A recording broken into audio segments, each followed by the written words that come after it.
ETF index mutual funds నేర్చుకుని stock మార్కెట్లో రాణించాలనుకుంటున్నారా? వెంటనే ఈ నెంబర్కి కాల్ చేయండి. Hi viewers, India's largest digital media network Suman టీవీకి స్వాగతం. ప్రస్తుతం మనతో ఉన్నారు chartered wealth manager and wealth coach Rama Rajesh గారు. సో రమా, లాస్ట్ వీడియోలో గత వీడియోలో ఏం చెప్పుకున్నాం? ఇన్సూరెన్స్ అనేది ప్రతి ఒక్కరికి చాలా ఇంపార్టెంట్, దాన్ని లైట్ తీసుకోకండి అని మనం చెప్పాం. అసలు ప్రతి ఒక్కరికి అసలు ఎలాంటి ఇన్సూరెన్స్ ఉండాలంటే ఎన్ని రకాలు ఉంటాయి? Okay, first and most important thing, నేను ఒక క్వశ్చన్ అడగాలి మీకు. మీ దగ్గర ఉన్న ఫోన్ కి ఇన్సూరెన్స్ తీసుకున్నారా? ఆర్ ఏసీ కానీ తీసుకున్నా. రైట్. మనం ఫోన్ కి, కార్ కి, బైక్ కి ఇచ్చే ఇంపార్టెన్స్ మనకి ఇచ్చుకోము, ఫ్రాంక్లీ స్పీకింగ్. సో కానీ వాటికన్నా మోస్ట్ ఇంపార్టెంట్ ఏంటి? మన లైఫ్, మన హెల్త్. సో వీటికి కంపల్సరీగా ఇన్సూరెన్సెస్ ఉండాలి. లాస్ట్ వీడియోలో చెప్పుకున్నట్టు ఈ వీడియోలో కూడా మనం క్లియర్ గా తెలుసుకున్నాం ఏంటి ఇన్సూరెన్సెస్ కంపల్సరీ ఉంటాయి. చాలా ఉంటాయి అత్యవసరమైన ఇన్సూరెన్స్. ఎస్, చాలా ఇన్సూరెన్స్ ఉంటాయి, కానీ అత్యవసరంగా ప్రతి ఒక్కరు తీసుకోవాల్సిన 3. ఒకటి హెల్త్ ఇన్సూరెన్స్. కంపెనీ ఇచ్చినా ఇవ్వకపోయినా మనకి అంటూ ఒక హెల్త్ ఇన్సూరెన్స్ కంపల్సరీగా అందరికీ ఉండాలి. ఎందుకంటే ప్రతి ఒక్కరు హెల్త్ ఇష్యూని ఏదో ఒక రూపాన తీసుకుంటాం కాబట్టి, మన దగ్గరకు వస్తుంది కాబట్టి ఇది చాలా నీడ్ ప్రతి ఒక్కరికి. Right. Second, life insurance or term life insurance. ఇది ఎందుకంటే ఎవరైతే జాబ్ చేస్తున్నారో, ఎవరైతే ఇంట్లో సంపాదించి పెడుతున్నారో వాళ్ళకి ఏమైనా అయితే ఫ్యామిలీ అందరికి కవరేజ్ ఉండడానికి term life insurance is compulsory. ఇంకొకటి పర్సనల్ యాక్సిడెంట్ ఇన్సూరెన్స్. ఇది కూడా ఎందుకంటే ఇప్పుడు బయటికి వెళ్తే ఏం జరుగుతుందో మనకి తెలీదు. సో యాక్సిడెంటల్ డెత్ మనకి ఇన్సూరెన్స్ లో, టర్మ్ లైఫ్ ఇన్సూరెన్స్ లో కవరేజ్ అవ్వదు. ఆర్ కవరేజ్ అయినా కూడా ఎక్స్ట్రా రైడర్స్ తీసుకోవాలి. అగైన్ దీని గురించి డీటెయిల్ గా ఒక సపరేట్ వీడియో చేద్దాము. సో అందుకు పర్సనల్ యాక్సిడెంట్ ఇన్సూరెన్స్ ఇది చాలా చీప్ గా ఉంటుంది, చాలా తక్కువగా వస్తుంది, ప్రతి ఒక్కరు తీసుకోవాల్సిన ఇన్సూరెన్స్. సో ఈ వీడియోలో మనం ఇన్ డీటెయిల్ గా హెల్త్ గురించి తెలుసుకుందాం. నెక్స్ట్ వీడియోలో టర్మ్ అండ్ పర్సనల్ గురించి తెలుసుకుందాం. సో హెల్త్కి వచ్చేటప్పటికి కొన్ని ఇంపార్టెంట్ పాయింట్స్ ఉంటాయి రాదా, అది అర్థం చేసుకొని మనం ఆ ఇన్సూరెన్స్ తీసుకుంటే మనకి బెనిఫిట్, మనం తీసుకున్న ఫ్యామిలీకి బెనిఫిట్. లాస్ట్ వీడియోలో మనం చెప్పుకున్నట్టు కంపల్సరీగా ఒక పర్సనల్ హెల్త్ ఇన్సూరెన్స్ అయితే తీసుకోవాలి. ఇప్పుడు హెల్త్ ఇన్సూరెన్స్లో మనకి మల్టిపుల్ టైప్స్ ఉంటాయి. అంటే ఫ్యామిలీ ఫ్లోటర్ ఉంటుంది, ఇండివిజువల్ పాలసీస్ ఉంటాయి, టాప్ అప్ ఇన్సూరెన్స్ ఉంటుంది, అలా మల్టిపుల్ ఇన్సూరెన్సెస్ ఉంటాయి హెల్త్ ఇన్సూరెన్స్లో.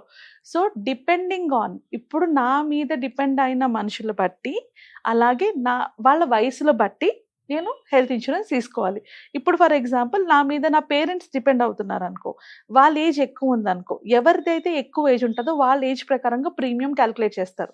సో ఇప్పుడు నా పేరెంట్స్ ఏజ్ 55, 60 ఉందనుకో, వాళ్ళతో కలిపి నేను ఫ్యామిలీ ఫ్లోటర్ తీసుకుంటే వాళ్ళకి ఎంత ఏజ్ ఉందో దాన్ని బట్టి నా పాలసీ కాస్ట్ ఎక్కువ అయిపోతుంది. సో ఎప్పుడు కూడా మనం పర్సనల్ పాలసీ తీసుకునేటప్పుడు పేరెంట్స్ కి సపరేట్ గా తీసుకోవాలి. మన పర్సనల్ దాంట్లో పేరెంట్స్ కి కలపకూడదు, ఎందుకంటే ఎవరైతే ఏజ్ ఎక్కువ ఉంటుందో వాళ్ళ ప్రకారంగా పడుతుంది.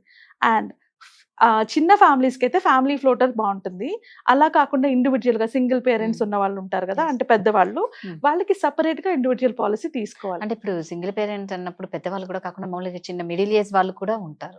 మిడిల్ ఏజ్ విత్ ఫ్యామిలీ తీసుకోవచ్చు, ఎందుకంటే ఏజ్ చిన్నది కాబట్టి. సో ఏజ్ ఎక్కువ అయిపోతే మాత్రం ఖచ్చితంగా వాళ్ళు ఎందుకు అంటే ప్రీమియమ్స్ ఎక్కువ పడతాయి, అందుకని మనం వాళ్ళకి సపరేట్ గా తీసుకోవచ్చు. అండ్ ఇంకొకటి మోస్ట్ ఇంపార్టెంట్, హెల్త్ ఇన్సూరెన్స్ తీసుకునేటప్పుడు అసలు ఆ పాలసీలో ఏంటి కవర్ అవుతున్నాయి అవి కంపల్సరీగా తెలుసుకోవాలి. దాంట్లో 2 మోస్ట్ ఇంపార్టెంట్ పాయింట్స్ ఏంటంటే కోపే. ఇప్పుడు మనం కూరగాయలు బేరం ఆడినట్టు ఇన్సూరెన్స్ వాళ్ళతో మాత్రం బేరం ఆడకూడదు. ఎగ్జాంపుల్ చెప్తాను. ఇప్పుడు ఇన్సూరెన్స్ ఏజెంట్లతో కనెక్ట్ అవుతాము, నాకు ఏదైనా ఒక చీప్ ఇన్సూరెన్స్ ఇచ్చేయండి అని చెప్పి అడుగుతూ ఉంటారు కొందరు. వీళ్ళు ఏం చేస్తారు, వీళ్ళు ఎక్కువ అంటే ఎలాగైనా వీళ్ళకి పాలసీ కావాలి. సో దానికోసం వీళ్ళు ఏం చేస్తారు, ఏది తక్కువ అయితే అది వాళ్ళకి చెప్తారు. బట్ దాంట్లో మనకి కావాల్సిన బెనిఫిట్స్ లేకపోతే అది తీసుకున్న ఒకటే, లేకపోయినా ఒకటే కదా. సో ఇలాంటి ఇన్సూరెన్స్ తీసుకునేటప్పుడు కంపల్సరీగా మనం గుర్తుపెట్టుకోవాల్సింది ది బెస్ట్ తీసుకోవాలి, అది కొంచెం ప్రీమియం ఎక్కువైనా కూడా. సో అందులో 2 మోస్ట్ ఇంపార్టెంట్ పాయింట్స్ కోపే అంటారు అనమాట. కోపే అంటే ఏంటి అంటే నేను పే చేయాలి, కంపెనీ పే చేస్తుంది. నేను ఒక 20% పే చేస్తే కంపెనీ 80% పే చేస్తుంది. దీనివల్ల డిసడ్వాంటేజ్ ఏంటంటే ప్రతిసారి నేను 20% పే చేసుకోవాలి కదా. 2 లక్షల బిల్ అయితే 20,000, 10 లక్షల బిల్ అయితే 2 lakhs, అట్లా నేను పే చేసుకుంటూనే ఉండాలి కదా. దానికన్నా ఒక్క 2000-3000 ఎక్కువ ప్రీమియంకి వెళ్తే మనకి మొత్తం 100% కంపెనీయే పే చేస్తుంది. అలాంటివి ఉన్నాయి. అలాంటివి ఉన్నప్పుడు ప్రీమియం దగ్గర కక్కుర్తి పడకుండా మనం తీసుకున్నప్పుడు అది బెనిఫిట్ అవుతుంది. అండ్ నెక్స్ట్ ఇంపార్టెంట్ థింగ్ ఏంటంటే రెంటల్, రూమ్ రెంట్స్ అన్నమాట. రూమ్ రెంట్స్కి క్యాపింగ్ ఉంటుంది. రూమ్ రెంట్కి క్యాప్ ఉంటే ఆ రూమ్కి వచ్చి డాక్టర్ ఏం చేసినా కూడా అన్నిట్లోని వాళ్ళు ఎక్స్ట్రాగా ఛార్జ్ చేస్తారు మనకి. సో మనం ఇన్సూరెన్స్ తీసుకునేటప్పుడు కంపల్సరీగా చెక్ చేయాల్సింది రూమ్ రెంట్కి క్యాపింగ్ ఉందా లేదా. సో క్యాపింగ్ లేకపోతేనే మనం ఏ రూమ్కి వెళ్ళాం. ఇప్పుడు మనం హాస్పిటల్కి వెళ్ళినప్పుడు ఈ రూమ్ ఖాళీ లేదు, సింగిల్ రూమే ఉంది, తీసుకోండి అంటారు. సో మనం సింగిల్ రూమ్కి వెళ్ళిన తర్వాత మీ పాలసీలో సింగిల్ రూమ్కి లేదు, సో మీరు ఖచ్చితంగా దానికి ఎక్స్ట్రా పే చేయాలని అలా బిల్ పే చేస్తుంటారు. ఇప్పుడు 5 lakhs బిల్ అయితే దాంట్లో తక్కువ 1-2 lakhs రూమ్ క్యాపింగ్ ఉంటే మనం మన చేతులుగా పెట్టుకోవాల్సి వస్తుంది. సో రూమ్ క్యాపింగ్ ఉందా లేదా ఇది ఒకటి చూసుకోవాలి. అండ్ ఇంకొకటి పర్సనల్ ఇన్సూరెన్స్ తీసుకునేటప్పుడు బెనిఫిట్ ఏంటి అంటే మనకి ఇప్పుడు కొత్తగా చాలా బెనిఫిట్స్ వస్తున్నాయి. అంటే ఇప్పుడు నేను 5 lakhs తీసుకున్నాను అనుకో ప్రీమియం, నెక్స్ట్ ఇయర్కి నేను ఏది వాడలేదు అనుకో, 1 year పాటు నేను ఏం వాడకపోతే ఈ 5 lakhsది వాళ్ళు నెక్స్ట్ ఇయర్కి ఇంకో 25% పెంచుతారు, ఆ నెక్స్ట్ ఇయర్కి ఇంకో 25% పెంచుతారు. అలాగా నేను కడుతున్న సమ్ అష్యూర్డ్ అంటారు అనమాట. నాకు ఎంత అమౌంట్కి అయితే నేను ఇన్సూరెన్స్ తీసుకున్నానో దాన్ని సమ్ అష్యూర్డ్ అంటారు. ఆ అమౌంట్కి పెంచుతూ ఉంటారనమాట ఎవ్రీ ఇయర్ కూడా. సో ఇలాంటి బెనిఫిట్స్, అడిషనల్ బెనిఫిట్స్ ఏ ఉన్నాయి ఇవి తెలుసుకోవాలి. అండ్ కంపల్సరీగా కంపేర్ చేసి తీసుకోవాలి. కంపేర్ చేయకపోతే ఏంటి మనకి తెలీదు ఏది రైట్ ఏది రాంగ్ అని తెలియదు. సో కంపేర్ చేసినప్పుడు ఏంటి, ఇట్లా నేను ఈ పాలసీని తీసుకుంటున్నాను పక్క వాళ్ళు చెప్పినప్పుడు, వేరే వాళ్ళు చెప్పినప్పుడు వాళ్ళ దగ్గర ఇది కవరేజ్ ఉండదు సార్ అని కూడా వీళ్ళు చెప్తారు.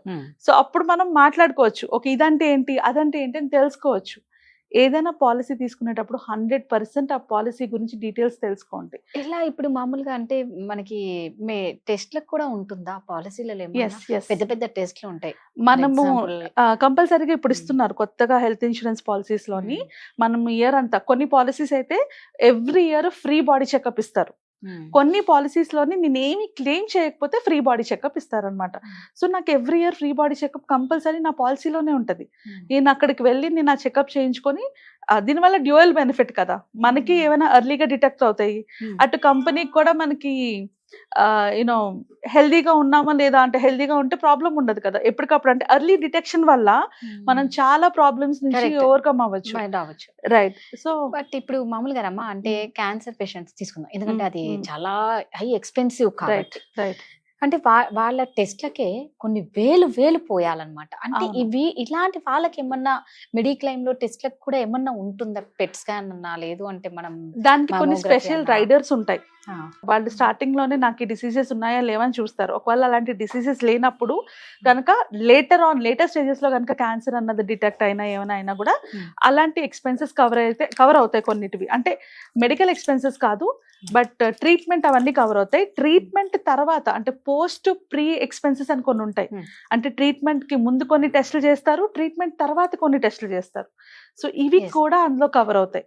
ప్రీ అండ్ పోస్ట్ టెస్ట్ అంటే ప్రీ అండ్ పోస్ట్ ఎక్స్పెన్సెస్ అంటారనమాట. ఇవి కూడా చాలా హెల్త్ ఇన్సూరెన్స్ లో కవర్ అవుతాయి. మనం డిపెండెంట్ ఆన్ మన రిక్వైర్మెంట్ బట్టి మనం తీసుకోవాలి. అలాగే అన్ని పాలసీలు అందరికీ అవసరం ఉండదు. ఇప్పుడు కొన్ని పాలసీల్లోని ప్రెగ్నెన్సీ కోసం ఉంటాయి. అంటే ఇప్పుడు ఎవరైనా న్యూలీ మ్యారీడ్ ఉన్నారనుకో, వాళ్ళకి ఆ పాలసీ యూజ్ అవుతుంది. దానికి కొంచెం ఎక్స్ట్రా ప్రీమియం పే చేసినా ఆర్ తక్కువ వెయిటింగ్ పీరియడ్ ఉన్న ప్రాబ్లం ఉండదు. ఇప్పుడు నాలాంటి వాళ్ళు, మాకు పిల్లలతో అవసరం లేదు, సో అలాంటి వాళ్ళకి ఆ పాలసీస్ అవసరం ఉండదు. So the best way to select a policy అంటే ఒక అడ్వైజర్ దగ్గరికి వెళ్ళి తెలుసుకొని వాళ్ళకి ఏంటి కరెక్ట్ అని తెలుసుకోవచ్చు. లేదా మనకేంటి కావాలి, మన రిక్వైర్మెంట్స్ ఏంటి అని తీసుకొని దాన్ని బట్టి ఒక 3-4 కంపెనీస్కి కంపేర్ చేసుకొనైనా పాలసీస్ తీసుకోవచ్చు. ఎలా అయినా పాలసీ తీసుకుంటే అట్లీస్ట్ మనకి ఏ అవసరం వచ్చినా అదొక భరోసా, ఓకే ఇది ఉంది, ఇది కవరేజ్ అవుతుందని. అండ్ మోస్ట్ ఇంపార్టెంట్ పాయింట్ ఇక్కడ చెప్పాల్సింది ఏంటి అంటే పేరెంట్స్కి.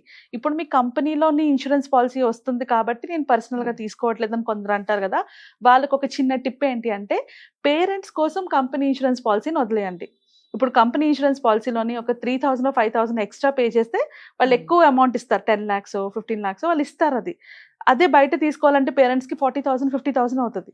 So rather than that parents కోసం ఆ పాలసీని వదిలేసి మీ ఫ్యామిలీ సపరేట్గా బయట పాలసీ తీసుకుంటే అటు పేరెంట్స్ ఇటు మీరు ఇద్దరు కవర్ అవుతారు. అండ్ స్టార్టింగ్ నుంచి పాలసీస్ తీసుకోవడం వల్ల మీకు లాస్ట్కి వచ్చేటప్పటికి ప్రీమియమ్స్ ఎక్కువ అవ్వవు. అండ్ ఇంకొక మోస్ట్ ఇంపార్టెంట్, మనకి హెల్త్ ఏ మాత్రం డిటోరేట్ అయినా హెల్త్ ఇన్సూరెన్స్ రాదు. సో మనం ఆల్రెడీ ఇన్సూరెన్స్ తీసుకొని ఉంటే ప్రాబ్లం ఉండదు. దాన్ని కంటిన్యూ చేసుకోవచ్చు. కానీ మనకి ఇన్సూరెన్స్ లేకపోతే గనక మనకి హెల్త్ బాగోపోతే ఇన్సూరెన్స్ ఎప్పటికీ రాదు. ఎప్పటికీ రాదు. సో తర్వాత ఫ్యూచర్‌లో ఏం ప్రాబ్లమ్స్ వచ్చినా మనమే సఫర్ అవ్వాలి, మనమే చేసుకోవాలి.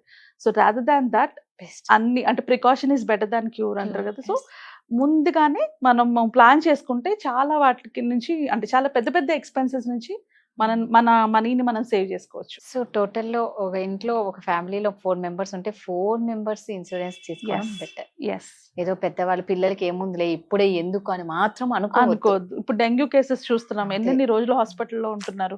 సో దానికి కూడా ఎక్స్‌పెన్సెస్ అవుతాయి కదా. అసలు పిల్లలకే చెప్పకుండా ఏవో ఒకటి వస్తూ ఉంటాయి హెల్త్ ఇష్యూస్. రైట్. సూపర్ అమ్మా. అంటే ఏంటంటే ఎవరైనా సరే అండి ఇన్సూరెన్స్ విషయంలో దట్టు హెల్త్ ఇన్సూరెన్స్ లో మాత్రం ఎవరు లైట్ తీసుకోకండి. మాకేమొస్తది, మాకు రాదులే, మాకంత లేదు, మేము అన్ని బాగా మెయింటైన్ చేస్తున్నాం. నో, అవన్నీ హెల్త్ కి తెలియదు. నువ్వు పూరా రిచా, నువ్వు మంచి ఫుడ్ తీసుకున్నావా, నువ్వు మంచి వాటర్ లో, ఇవన్నీ అనవసరం. రావాలి అంటే ఏదో రూపాయలు వస్తుంది. కాబట్టి ప్రతి ఒక్కరికి హెల్త్ ఇన్సూరెన్స్ చాలా ఇంపార్టెంట్. ఎవరు మిస్ అవ్వకండి. ఖచ్చితంగా హెల్త్ ఇన్సూరెన్స్ ఫ్యామిలీ మొత్తం తీసుకోండి. ఇంకా ఇన్ డీటెయిల్డ్ గా ఇన్సూరెన్స్ గురించి కానీ ఇన్వెస్ట్మెంట్స్ గురించి కానీ తెలుసుకోవాలంటే ఆర్ నాకు ఎలాంటి ఇన్వెస్ట్మెంట్ రైట్, నాకు ఎలాంటి ఇన్సూరెన్స్ రైట్ అన్న డౌట్స్ ఉన్నా కానీ మీరు కమెంట్స్ పెట్టండి. ఒక వెబినార్ చేసుకుందాం. ఆ వెబినార్లో క్లియర్గా మనం ఇంకా ఇన్డెప్త్గా నాకు ఎలాంటి ఇన్సూరెన్స్ కరెక్ట్, నేను ఎలాంటి ఇన్వెస్ట్మెంట్ చేస్తే రైట్ అన్నది తెలుసుకోవచ్చు. ఓకే, మీకు ఒకవేళ ఇంట్రెస్ట్ ఉంటే కనుక కిందున్న నెంబర్కి కాంటాక్ట్ అవ్వండి అండ్ వీ కెన్ ఒక వెబినార్ని అరేంజ్ చేసుకోవచ్చు. అలాగే ఎలాంటి టాపిక్స్, ఇంకా మీకు ఎలాంటి టాపిక్స్ గురించి మాట్లాడాలనుకుంటున్నారో వాటి గురించి కూడా కింద కామెంట్స్ చేస్తే అలాంటి టాపిక్స్ గురించి మాట్లాడదాం. ఇంకా కొన్ని గవర్నమెంట్ స్కీమ్స్ ఉన్నాయి, కాన్సెప్ట్స్ ఉన్నాయి, అవేమైనా కావాలనుకుంటే దయచేసి కామెంట్ చేయండి. మనం దాని గురించి నెక్స్ట్ వీడియోస్లో మాట్లాడుకుందాం. సూపర్ చెప్పారు. Thank you. Thank you.